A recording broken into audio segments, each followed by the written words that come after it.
News 24. Think first.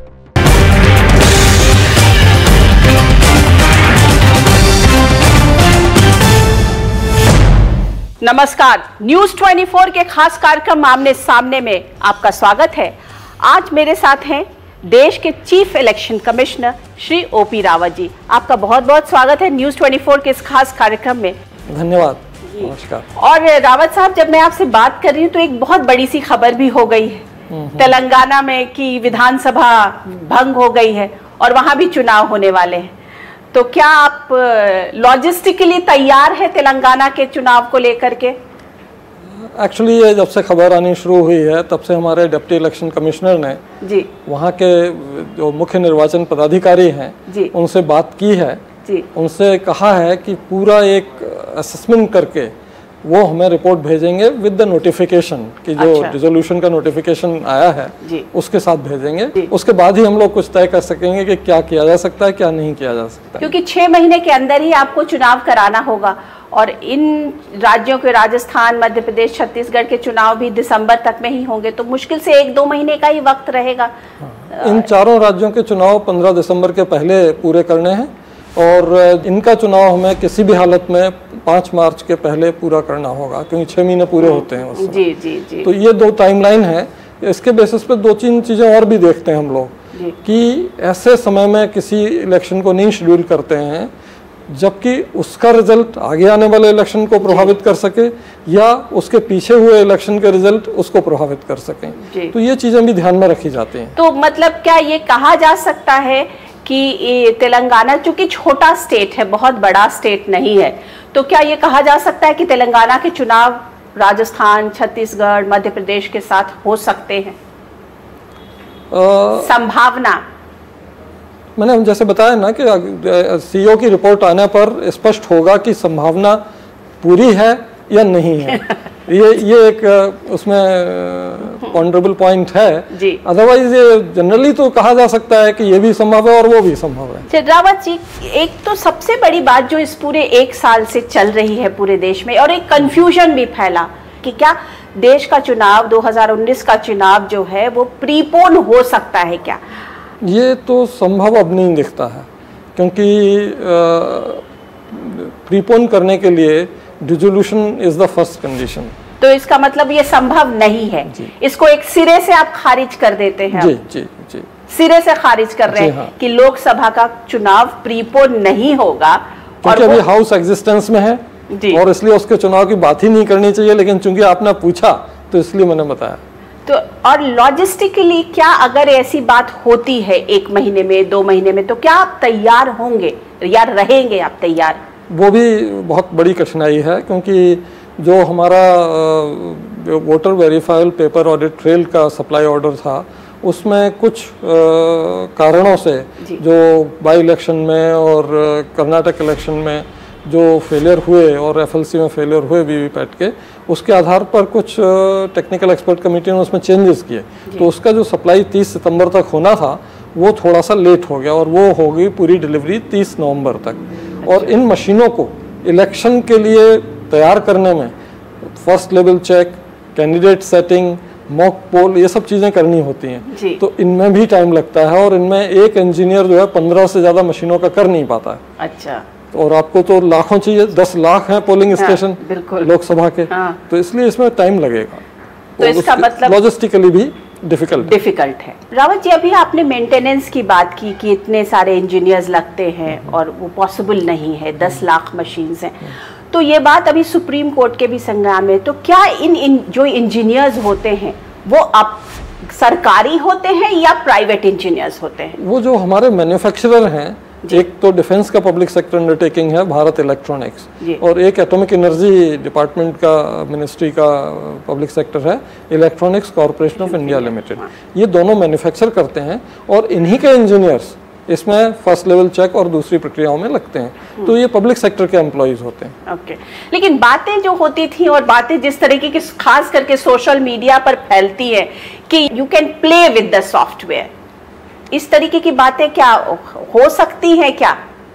Actually इस तरह की अफवाहें बहुत फैलती रही हैं और जो आजकल एक सोशल मीडिया में फेक न्यूज़ और दूसरी तरह की चीज़ों का चलन बढ़ा है, उससे इनको बढ़ावा भी मिलता है। अगर कोई भी इस तरह की हरकत करेगा, चाहे वो अधिकृत कर्मचारी ही क्यों ना हो, तो भी वो डिटेक्ट हो जाएगा, क्योंकि हम लोगों की जो प्रक्रिया है वो इतनी ट्रांसपेरेंट है कि इन मशीनों में अगर मान लीजिए फर्स्ट लेवल चेक में या किसी भी समय उसने कुछ टेम्पर किया, तो जब पोलिंग स्टेशन पर जाती है तो सबसे पहला काम होता है कि उसको मॉक पोल करिए।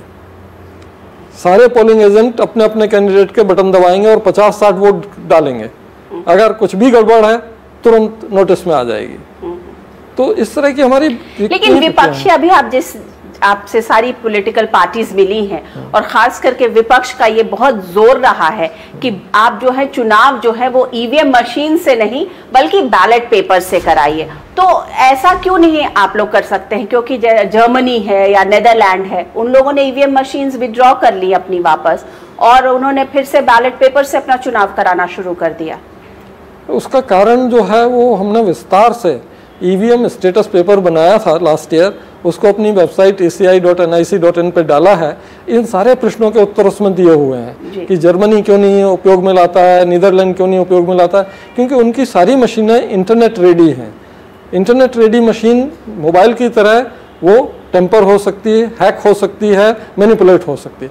हमारी मशीन स्टैंड अलोन है, वो सिर्फ एक कैलकुलेटर है सोफिस्टिकेटेड, जिसमें कहीं वाईफाई इंटरनेट का कोई नामो निशान नहीं।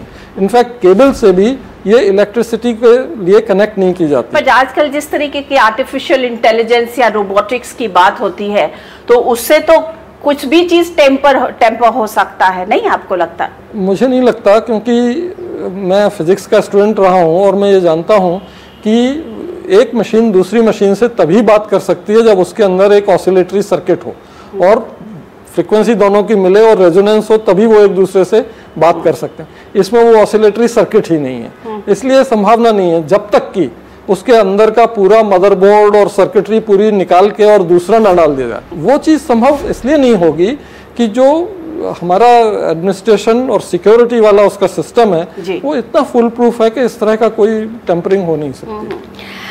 ये बताइए कि वीवीपैट की बात हो रही है और ऑपोजिशन डिमांड कर रहा है कि एटलीस्ट 30% वीवीपैट होना चाहिए, तभी जाकर के इलेक्शंस कंफर्म, मतलब उसे माना जाएगा कि सही इलेक्शंस हुआ।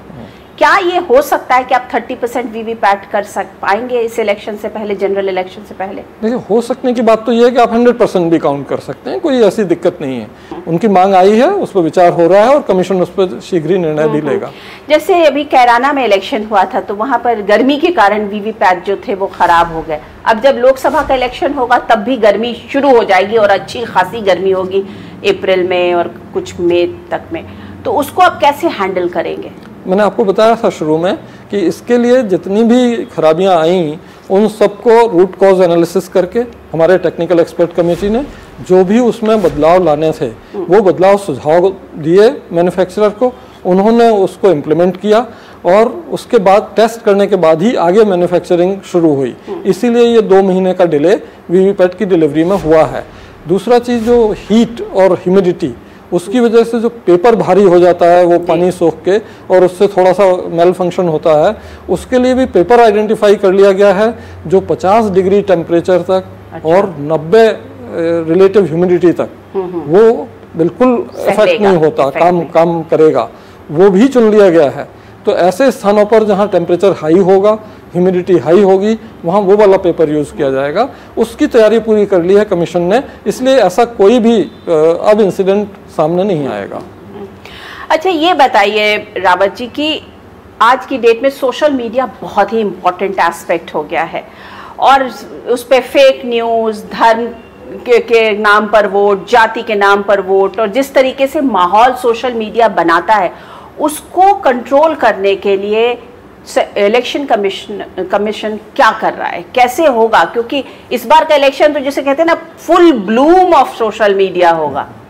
ये आपने बहुत महत्वपूर्ण प्रश्न किया है और ये कमीशन आम जनता तक पहुंचाना भी चाहता है कि कमीशन ने पहल करते हुए एक एक्सपर्ट कमेटी बनाई थी, हमारे उमेश सिन्हा जो डिप्टी इलेक्शन कमिश्नर हैं उनकी अध्यक्षता में, और उन्होंने सारे सोशल मीडिया प्लेटफॉर्म के जो लोकल हेड्स हैं और जो रीजनल हेड्स हैं उनको बुलाकर उनसे चर्चा करके उनसे ये कमिटमेंट लिया है कि इलेक्शंस के दौरान कोई भी ऐसा मटेरियल जो इलेक्शन की लेवल प्लेइंग फील्ड को डिस्टर्ब करने वाला हो या इलेक्शंस को एडवर्सली अफेक्ट करने वाला हो, वो उस पर नहीं रहने देंगे, वो उसको मॉनिटर करेंगे और उसको हटा देंगे।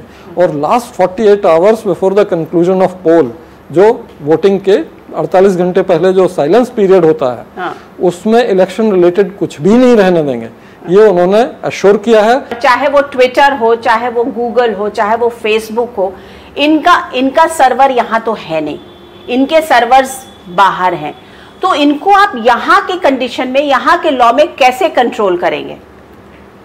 क्योंकि उनसे बात की गई है, उनकी सहमति से उनका कमिटमेंट लिया गया है कि वो ये सब हमारे लिए करेंगे, और इसको ये कर्नाटक इलेक्शन में पायलट के रूप में टेस्ट भी किया गया है। तो ये बड़ा इफेक्टिव और प्रभावी दिखा है। तो अब उसका बड़ा पायलट इन 4 राज्यों में होगा ताकि लोकसभा के लिए हम संतुष्ट हो सकें, जो आपने चिंता व्यक्त की है कि वो ना रहे चिंता। तो इसलिए इन 4 राज्यों से हमें पता लग जाएगा कि कहाँ कमी है, उसको भी हम लोग दूर कर लेंगे। तो क्या सोशल मीडिया पर पॉलिटिकल पार्टीज या कैंडिडेट्स उनके 48 घंटे पहले, जो कि आपका साइलेंस टाइम होता है, क्या उससे पहले कुछ भी उनका एडवर्टाइजमेंट हो, उनकी एग्जिट पोल हो, उनका कोई भी प्रोपेगेंडा हो, कुछ भी नहीं रहेगा? नहीं, 48 घंटे में कुछ भी नहीं रहेगा। लेकिन 48 घंटे पहले जो भी आएगा उसके लिए कमीशन के इंस्ट्रक्शंस ऑलरेडी हैं सुप्रीम कोर्ट के आदेश के अनुसार कि जो भी इलेक्ट्रॉनिक मीडिया में आप एडवर्टीजमेंट लाएंगे पॉलिटिकल, वो प्री सर्टिफाई कराएंगे। Media certification and monitoring committee होती है जिले में और स्टेट में, उससे आप प्री सर्टिफाई कराएंगे। वो ये देखेगी कि एक तो प्रोवोकेटिव ना हो कम्युनली, और एक एडवर्सली अफेक्ट करने वाली ना हो। लेकिन जैसे सोशल मीडिया पर पॉलिटिकल पार्टीज तो अपने नाम से हो सकता है सर्टिफाइड एड डाले, ये डाले, लेकिन जो उनके वर्कर्स हैं या जो उनके मतलब लड़ाई तो आजकल लगती है कि सोशल मीडिया पर ही हो रही है, या फेक न्यूज जो है, या जिस तरीके के एग्जिट पोल्स डाले जाते हैं, तो वो आप कैसे कंट्रोल करेंगे? Because it is going to be a very very highly tedious job. जितने भी इस तरह के ऐड लेने वाले कैरियर्स हैं, चाहे वो सोशल मीडिया हो, चाहे वो टीवी हो, कोई भी हो प्लेटफॉर्म। हम टीवी वालों पर तो आप एकदम इंटरनल बैन लगा देते हैं और हम लोग मानते भी हैं, उन पर भी है, लेकिन आपके प्रिंट वाले नहीं मानते हैं। मैं इलेक्शन के दिन बड़े बड़े एड्स आते हैं, उसका क्या? क्योंकि प्रिंट पर ये लीगल रेस्ट्रिक्शन नहीं था, तो इसलिए जब बिहार इलेक्शन में देखा गया कि प्रिंट मीडिया में 48 आवर्स में ऐसा एडवर्टीजमेंट आया, इलेक्शन के दिन, हाँ, ऐसा एडवर्टीजमेंट आया उन्हीं 48 आवर्स में इलेक्शन के दिन, जो विपरीत रूप से प्रभावित करने वाला था, तब कमीशन ने जो प्लेनरी पावर सुप्रीम कोर्ट ने दी हुई है कि अगर कोई ऐसी चुनौती आ जाए कमीशन के सामने जिसके बारे में कानून में प्रावधान ना हो, तो कमीशन भगवान से प्रार्थना नहीं करेगा। कमीशन को चूंकि सुपरिंटेंडेंस डायरेक्शन और कंट्रोल इलेक्शन का करना है, तो वो जो भी करेगा उसको डील करने के लिए वही कानूनी रूप से सम्मत माना जाएगा। अच्छा। तो कमीशन ने ये निर्णय लिया कि अब से 48 घंटे में प्रिंट मीडिया में भी जो एडवर्टीजमेंट छपेंगे उनका प्री सर्टिफिकेशन होगा, और वो उसके बाद से सारे इलेक्शन में कमीशन ने करना शुरू किया है। अच्छा, सर्टिफिकेशन की आपने बात की, तो क्या जो इलेक्शन कमीशन प्रिंट मीडिया में या टेलीविजन में या सोशल मीडिया में जो एड्स को या जिस चीज को सर्टिफाई करेगा वही जा पाएगा?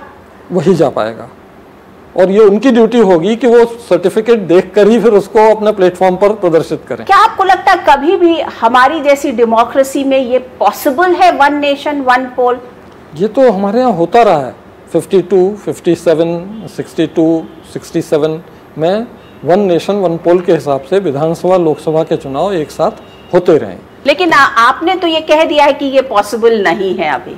ये मैंने कहा इस कॉन्टेक्स्ट में कि चूंकि संविधान और कानून ये दोनों अभी संशोधित नहीं हुए हैं, और चूंकि इन दोनों के तहत ही कमीशन को काम करना है, लेकिन अगर कानून में बदलाव हो जाता है और कानून में ये चीज़ आ जाती है कि ये सारे इलेक्शन एक साथ कराने होंगे, तो कमीशन फिर उस तरह से काम करेगा।